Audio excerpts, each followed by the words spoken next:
שלום לכולם, אני רז מזרחי, בת 21, גרה בגדרה עם משפחתי המדהימה. התגייסתי במרץ 20 ללוחמה במשמר הגבול. חודש מאי, שנת 2021. ימים קשים ורגישים במדינה שלנו.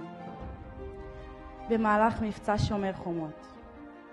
הפלוגה שלי מגיעה לתגבר בעיר הבירה ירושלים. מחבל ברכב דוהר לעברי ולעבר חבריי במחסום. הוא פוגע בנו ואני עפה. במהלך השיקום היו את הקולות מהסביבה שאמרו לי לא לחזור ללוחמה. למזלי, בזמן תהליך השיקום שמלווה בעליות וירידות, אני פוגשת את האור שבקצה המנהרה, חשוכה וארוכה. עמותת בלב אחד. פגשתי בעמותה כשהגיעו אליי לראשונה מספר נציגים והרגשות היו מעורבים. מצד אחד, עמותה משמעותית עם כוונות טהורות ואהבה גדולה.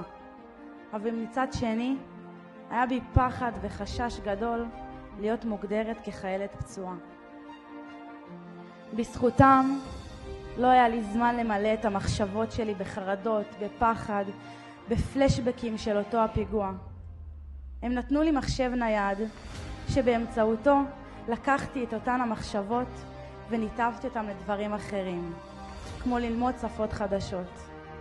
באמצעות דרכים יצירתיות כמו יזמות הגלישה, למדתי שלתהליך שיקום שהתחיל בפיזיותרפיה ובחזרה למשמר הגבול יש גם צדדים טובים, ושאפשר ליהנות מהם ואפילו לחייך. בזכות האכפתיות, השליחות והקסם של בלב אחד, קרה הדבר הכי חשוב.